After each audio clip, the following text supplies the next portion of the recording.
Welcome to my one death tutorial for Super Contra for the arcade. And this is going to show all the sections done with no deaths. I spent an extra 2 hours refining the stages, starting them from the beginning with save and load states, and doing each stage segmented, but I did each stage legit with no deaths. And for my actual run, I posted that up as well. I did a 3-credit run, basically, where I used 2 continues. But I'm going to try to refine that and get that down to a 1cc. But for this, it's going to be pretty much, it's going to be a no-death run until the very end, where I decided to leave in a death at the very end because I found a way to kill the final boss very quickly by sacrificing one of your lives. So I thought that would be a lot more useful to leave in, especially as a way to easily beat the final boss and save a ton of lives, because you can lose a lot of lives on that final boss. Now, my playthrough is probably about 10 minutes, whereas a lot of other people have 15-minute playthroughs of the game, so I'm probably going to submit a speedrun for the game as well. Since there are no entries for it, it'll be a world record by default, but I'm probably going to refine it a little bit more. So with all that said, with this helicopter here, you basically just want to shoot up at the guns for a little while, and then stay on the right side as much as you can to, try to avoid the guys that are going to come out of the back of the helicopter. But you just want to shoot straight up at the helicopter and reveal the blue spot on it, and shoot up at that, and you'll destroy the helicopter very quickly, and you won't have to deal with all the waves of enemies that come out of the back, which can go on for a while. So I found out that was a fast way to kill the helicopter. I also got this straight shooting machine gun with these little missiles. That's my favorite weapon. So I never use any other weapon intentionally. So I recommend getting that weapon and holding on to it. And this is not going to be a good tutorial for players that are actually just trying to beat the game regularly, because this is kind of I play the game kind of like a speed run. That's just my style of playing a lot of games, and that's how I ended up learning the game. So it's you can progress the screen very carefully and clear out certain enemies, but there's other enemies that will continually respawn, like a lot of these games. But this is not really going to show the careful way to play. Now, if you go on the right side here, I should have grabbed this bullet here, which I did, I guess. But now, if you stay on the right side, you can bypass both of these tanks. And you don't have to do it on the right side. You can go through the middle and cross through diagonally, but it's harder to do. There's no need to do it, that way. Here, you can run up these stairs, ignore the large guns, and just kind of gun your way through here. I like skipping enemies whenever possible. So I do show some tricks here where you can skip the enemies with good movement. Make sure you clear the 2 enemies, one on either side of the bridge when you're entering the bridge, and then when you clear those 2 guard type of enemies, the guards won't respawn on the left and right of the bridge. I call them guards because they're kind of guarding the bridge. But then just shoot your way and gun your way and clear a path as you move, basically. Just clear out the enemies you need to.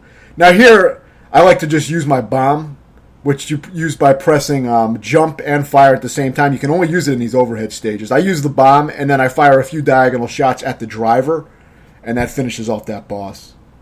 Now, there was some stuff in the first stage I didn't explain, but I'll try to go over it at the end of the video. So this is another stage where I just keep moving. And as you're jumping, you want to shoot diagonally down to take out the guys that are on their stomachs and the turrets that pop out of the ground, if possible. Now, I was able to jump over at that time, but most of the time I shoot down at it and take it out as I'm moving.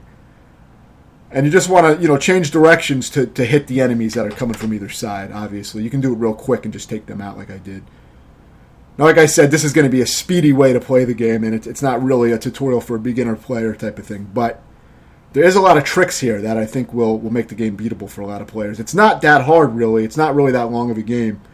It does have limited continues, and most arcade games didn't have limited continues, but this has the default setting is 5 continues and 3 lives for each continue, and you start right where you died. So if you're good enough, you can get through the game. As long as you can minimize your death, you don't want to die too much.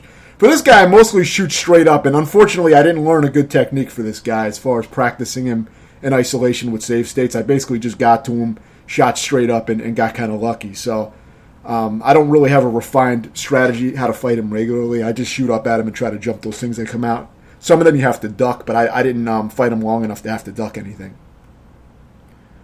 So this is one of the hardest stages not to die on. because of these slopes, these aliens take a few hits each, and there's a lot of these aliens, and you got these slopes. So what you want to do is try to get off those slopes as soon as possible. You don't want to spend a lot of time on those hills. You want to really get off of them and fight the guys on level ground, because the slope puts you at an awkward angle. This game does have slower aiming control where your gun kind of sways when you switch directions, so you can't get those instantaneous shots off. It's about, it feels like about half a second delay or something. It's not like Super C for NES, which is really tight control. And the sprite, your character sprite is a lot larger and the screen is narrow, so it is a lot easier to take damage in those games. But I did find it a pretty easy game overall. It only took me about 32 minutes to beat for my first time, so it wasn't bad for me at all. But that's going to vary. But yeah, you basically want to try to keep these aliens cleared out. And for that boss that you saw me fight, I basically just run side to side, shoot diagonal at it, and use the platforms as needed to dodge. For this alien boss, kill the pod on the ground and just fire straight up. And you'll speed kill this boss. You don't even have to fight it. So these are the kind of techniques. Like, I think this is what the tutorial is really going to stand out for, showing some of these exploitation techniques. So now this is the final stage. And this can be one of the hardest stages for sure. Now the idea here is grab this first power-up and get your machine gun power-up. And you also have a shell, which is a bomb you can use later. And you just want to move mostly straight up. You want to minimize the diagonal movement, because if you move diagonally too much in this part with all the mouths coming up, you'll easily get bitten by the mouth and killed. So for this, stand still, shoot straight up. You'll take out that rotating face that rotates around you. Now you want to do these wide sweeps diagonally as you're moving up to take out the spiders. Now just stand up again and fire straight up. You'll take out all those faces. If you need to, you can walk around while those faces are circling you to take out some of the spiders. Just don't walk too fast in one direction or you'll run into the face. They do kind of follow you as you move, though. This is the hardest part. For this part, you want to try to clear out these things and maybe move back down if you need to and back around. You have to try to make sure you have a clear path. Now, I ended up accidentally using a bomb here, which didn't end up really clearing anything out. But normally I would use the bomb up at the top area, but I did waste it there. Now, normally I'd recommend using the bomb on this thing, this first form. But since I wasted it, I got up in this corner here. And after zigzagging and dodging some bullets, I was able to diagonally shot it, point blank it basically, and kill it fast. Now for this final boss, this is where I show the first death of the run, the first and only death. I decided that this death would be worth it for a little sacrificial speed kill. Normally this last form takes a while to beat, and you have to destroy multiple body parts and all this shit. What I did here is take the hit, use the invincibility frames, walk straight up, and just machine gun the shit right in the top of the head there, and you'll kill it pretty much instantly. And you'll only lose one life, so you can, if you want to know death run the game, then you'll definitely have to practice that final form and learn how to fight it in a safer way. But I thought for this run it would be much more useful to show a little sacrificial technique, a little human sacrifice, because it worked really well. If you have any questions, let me know, and thanks for watching.